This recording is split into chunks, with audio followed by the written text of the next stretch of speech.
인사소송법 공보법 1탄. 반갑습니다. 삼천포 탁재하입니다.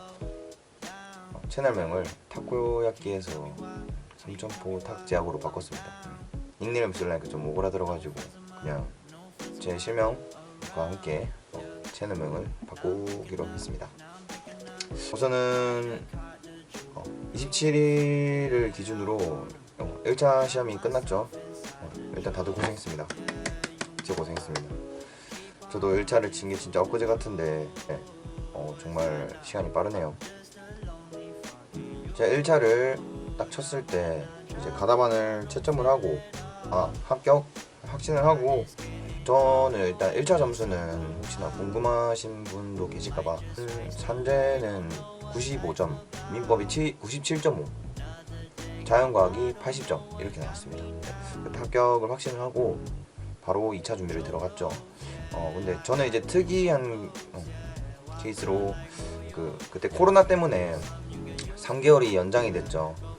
그 3개월이 연장되면서 이거 전략을 어떻게 세워야 될까, 그 3개월 동안 1차만 봐야 되나 이 생각을 했었거든요. 한 달 반 동안은 2차 준비를 하고 나머지 한 달 반은 1차를 다시 보기로 했어요. 그래서 처음 한 달 반을 이제 제일 중요한 2차에서 동차를 하려면 어쩌면 가장 중요한 그 민사소송법을 공부를 시작을 했는데, 제 동차에서 가장 중요한 역할을 했던 그 민사소송법 공부 방법을 공유를 해보고자 합니다. 우선은 저의 2차 점수는 여기 나온 것처럼 컷 51.11점에 저는 55.11점 받았어요. 특허랑 민사소송법이 비교적 고득점이 나오고, 연락학 같은 경우에는 이제 이것도 제 동차 약간 비법이라고 할 수 있는데, 가장 큰 또 작용을 했던 게 1차를 준비하면서 저는 상표 공부를 할 때 그때 연락학 기본 강의 듣고 막 문제풀이 듣고 GS도 풀고 그렇게 하면서 1차 준비할 때 연락학을 공부를 했어요. 그냥 2차 준비할 때 그냥 연락학을 하루에 1시간 정도만 볼 생각으로 했거든요. 포함 과목 특성상 여유로울 때 뭔가 좀 더 공부가 잘 되고, 이걸 어느 정도 수준에 올라가 있으면은 나중에 그 복습 시간이 되게 조금만 들어도 된다는 그런 장점이 있기 때문에, 그래서 연락학을 빨리 시작을 했어요. 오늘 제가 말씀드리고자 하는 거는 일단 민소를 제가 동차로 어떻게 합격을 하고 꽤 고득점을 받았는데 그 점수를 어떻게 받았는지, 그리고 가장 중요했던 것 중에 하나로서 암기노트, 저는 이창한 선생님의 그 암기노트 이 책으로 단권화를 했거든요. 이 단권화를 어떻게 할 것인가, 사실 법 공부가 약간 책을 누가 잘 정리하고 그 정리되어 있는 책에서 어떻게 내용을 머릿속에서 딱 떠올리고 그 책의 내용을 텍스트를 이제 옮기나, 누가 빨리 옮기고 잘 내용에 맞게 옮길 수 있나, 약간 그런 시험이라서 그 책 정리가 정말 중요하다는 말씀을 드리고 싶어요. 제가 공부를 했던 그 루틴을 한번 말씀을 드리자면, 저는 3개월이 늘어났죠. 그래서 2차 공부를 할 수 있었던 기간이 생각하면 1개월 반, 그리고 6월 초부터 10월 중순까지니까 4개월 반에서 총 거의 6개월을 했던 것 같아요. 이게 완성되었다라고 생각하는 게 5개월이면 충분히 완성을 할 수 있었다라고 말씀을 드릴 수 있을 것 같아요. 실제로 저는 이제 윌비스의 그 가장 유명하신 민소 강사분이 계신데, 그분 9월에 실전 GS에서 7회에서 실제로 모답을 모범 답안을 찍어서 1등을 한 경험도 있어서 제 공부 방법이 틀린 것은 아니다라고 약간 좀 생각을 했었어요. 일단은 가장 저는 이제 중요하게 생각하는 게 기본 강의 이런 것들은 무조건 빨리 들어야 돼. 왜냐면 어쨌든 강의는 그냥 듣는데 저는 이제 생각을 두고 혼자 공부하는 시간이 결국에는 많아야 그 내용을 내가 이해를 하고 이걸 끄집어낼 수 있는 그런 그 과정까지 있다고 생각하거든요. 기본 강의가 총 100강의 정도 되는데 이걸 2주 사례 강의를 2주, 그리고 기초 GS와 사례 강의를 또 2회도까지 하는데 총 2주에서 그렇게 해가지고 한 달 반을 채웠거든요. 네. 우선 기본 강의는 하루에 한 7시간 정도 민소만 했던 것 같아요. 네, 그래서 그 100강의를 한 하루는 쉬니까 일주일에, 그래서 12일 동안 8강의 정도씩 들으면 채워지겠죠. 그때 이제 공부는 어떻게 하면 되냐면, 우선은 이 통합 민소 얘로 책을 진행을 합니다. 원래 그 제일 유명한 강의가. 네, 보면은 이렇게 그냥 밑줄만 쳐져 있죠, 샤프로. 네. 이 부분들이 뭐냐면 수업을 하는 부분들.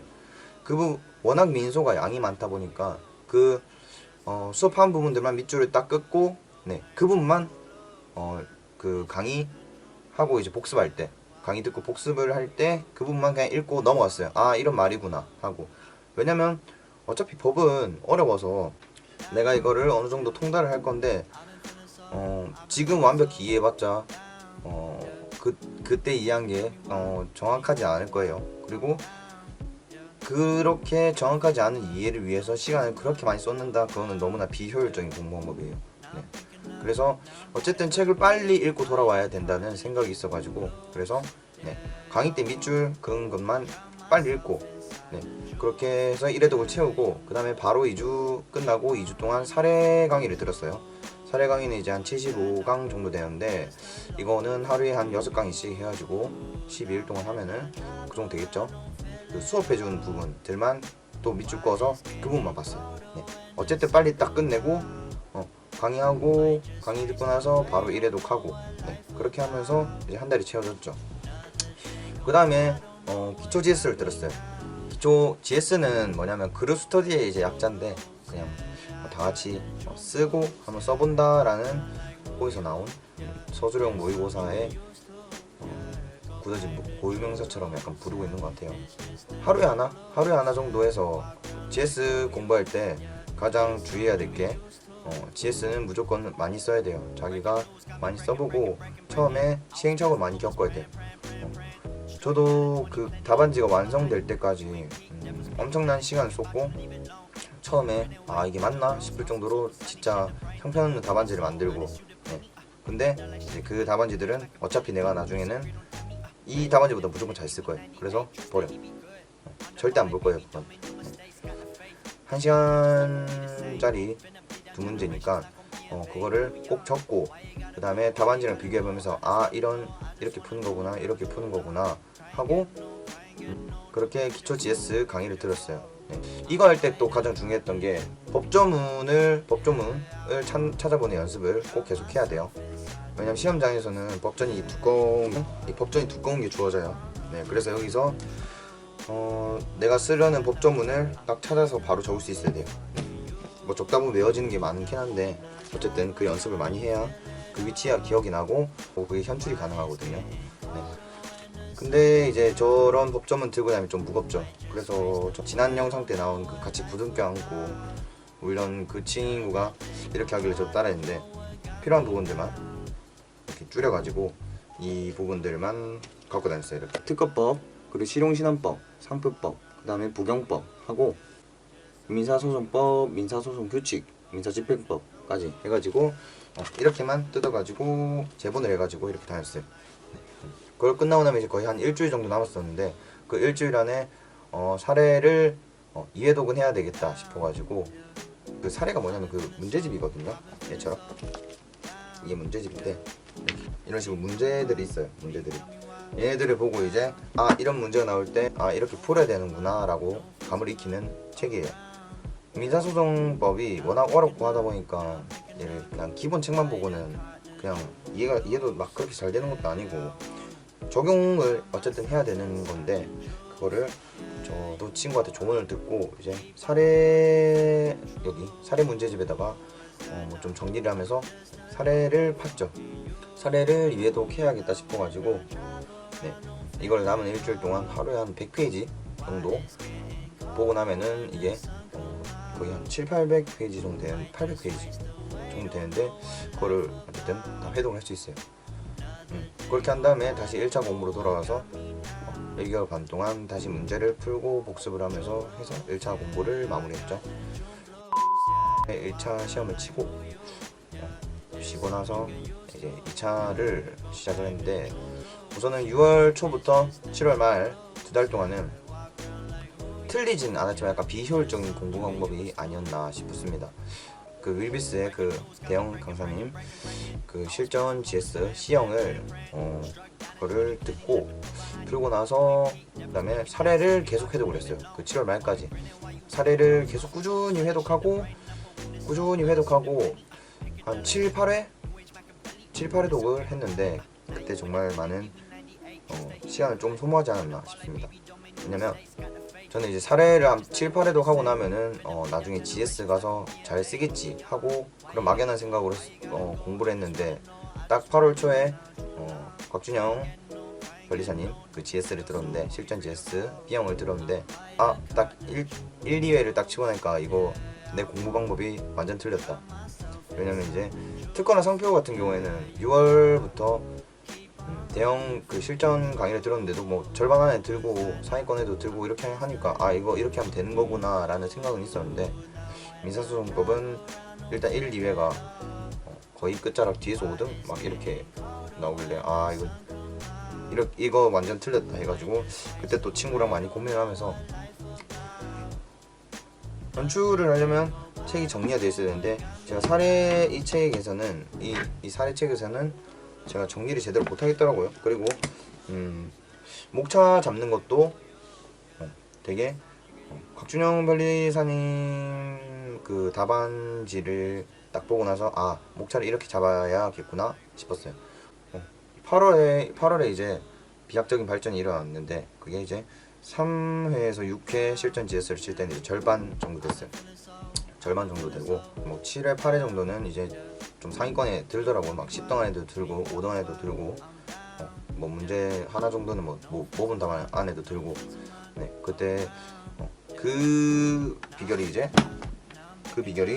여기 안에 이 책에 단권화를 했던 게 제 약간 그때 신의 한 수였지 않나. 이것 때문에 내가 동차로 여유롭게 붙을 수 있었지 않나, 그런 생각입니다. 특허 상표도 물론 중요하지만 민사소송법 실전 GS를 빨리 하고 나서 들으면서 좀 깨지고 자기 위치 좀 확인하고 그렇게 좀 데이면서 이렇게 하면 안 되겠구나를 빨리 겪었으면 좋겠어요. 저는 민사소송법 실전 GS를 인강으로 막 듣다가 8월에 한번 실제 실강을 한번 수강하고 나니까 그때부터 딱 고쳐졌으니까, 여러분들도 그런 시행착오는 꼭 줄여주는 게 좋을 것 같아요. 네. 그래서 단권화랑 사례 회독을 동시에 하거나 또는 단권화를 조금 더 빨리 진행하는 게 나을 것 같다라는 꼭 조언을 드리고 싶습니다. 9월에는 그 윌비스 학원에서 하는 그 B형 GS 실전 GS를 들었는데, 그때는 이제 딱 여기서 완성된 상태에서 가니까 지속적으로 뭐 상위권 안에 들더라고요. 7% 안으로는 약간 꾸준히 들면서 그 7회에서는 실제로 제가 모범 답안을 이렇게 찍었습니다. 네. 그때 친구도 놀라고 저도 놀라고 되게 정말 내가 초시인데 그래도 이 정도로 올라왔구나 뿌듯한 생각이 많이 들더라고요. 그래서 그걸 베이스로 해서 이제 9월 말부터 10월 중순까지는 이제 마지막 총 정리를 하면서 곽준영 변리사님이 하는 최종정 강의를 듣고 거기서 또 하나 나왔어요. 감사합니다, 곽준영 변리사님. 또 암기하지 못한 그 두 문자들이 있으니까 그것들 위주로 포스트잇을 만들어서 이제 책상 앞에 놔두고 그렇게 풀었던 것 같아요. 제가 이제 민소를 공부했던 루틴은 이렇게 되고, 암기 노트를 단권화하는 방법은 2편에서 다시 설명을 드리도록 하겠습니다. 네. 그러면 일단은 1차 치느라 고생하셨고, 어떻게 단권화를 할지 최대한 빨리 정리해서 여러분들에게 이거를 또 수험생분들에게 또 도움을 줄 수 있도록 제가 한번 다시 만들어 보겠습니다. 감사합니다. 빠이빠이.